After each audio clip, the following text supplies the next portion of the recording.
We're going to do When the Saints Go Marching In on page 91 in your Piano Adventures book. If you notice, your first measure is an incomplete measure. We have 4/4 and we only have 3 beats. So we're going to start this on these are the 3 upbeats. We're going to start on count 2. And of course, at the end of the piece, there's a count 1. One beat in the last measure to equal up to the 4. And the rhythm is pretty steady. You got a lot of quarter notes. And then when you get to measure 5 and 6, and 9 and 10, and 13 and 14, you got to make sure you do the half notes. All right? So we're starting this piece with your right hand thumb on treble C, not middle C this time, and then your left hand is going to be starting on bass C, my favorite note. So you need to have a C in between. So here's a C, skip this C, and then do this C. All right, so I'm going to play a C, skip the D, space to space, and then the E goes to the F to the G. So it's like I'm going to do 3 notes. My left hand's going to do the same 3 notes. And my right hand does it again. And left, right. So 5 times we're going to do it. Now, when your right hand plays the first 2 times, he's going to add an extra C to it.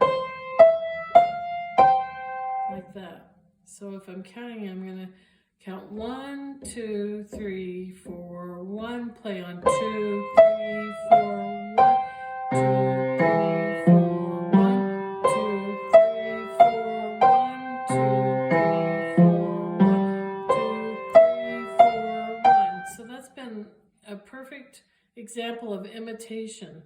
My right hand plays something, my left hand copies it right after it. Back and forth. When I get to measure 5, that's my half notes. You need to be very careful and count them, 2 counts each.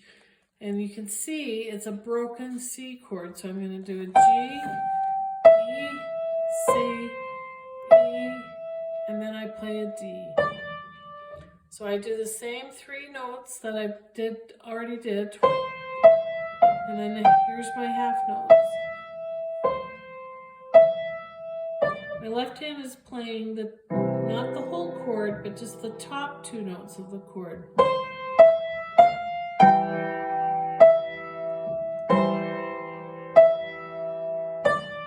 And this is the measure students struggle the most on, measure 7.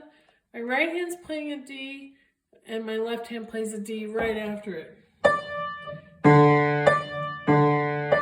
So you got to be able to play the D's right after each other. Hold for 2, hold for 2. Here's my D, D, D. So even though this is a whole note, my left hand rests only 1 beat and comes in with a D. And then my left hand plays 4 notes in a row. D, E, F, and G. So it's D. I would just practice that over and over. Now see if you can do it all together. 1, 2, 1 lift the left. Here you go. D, D, D, D. And then your right hand has to quickly come in. You don't get to wait. So once your left hand plays his thumb, you got to play those 2 E's. Now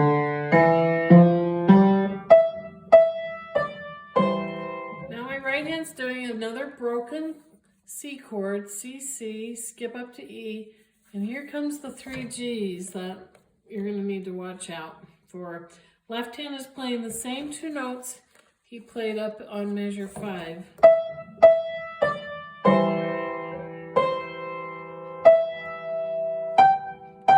3. So G, 2, 3. Now up here where your right hand played a D and then your left hand played a D, now your right hand's going to play a 4 and your left hand on F, and he's going to play 4 on D. So that's another thing to practice. 4, 4, 4, 4. Just like you practice D to D. So 3 Gs, 4, 4. So I'm going to start at 8. And here's my half note, half note. Here's my 3 Gs. 1, 2, 3, 4, 4, 4, 4. Just like that. And then my hands are going to play together. Here's your only dynamic marking in the whole piece. Now you're going to be super loud. Hold for 2, hold for 2, hold for 2, hold for 2, 1, 2. Make sure you staccato those. Nice and crisp, and be sure to do those half notes. For those of you who struggle with half notes, every time you have one in this piece, you should just count 1, 2, 1, 2. It'll fix them right up for you. Okay, have fun on that one.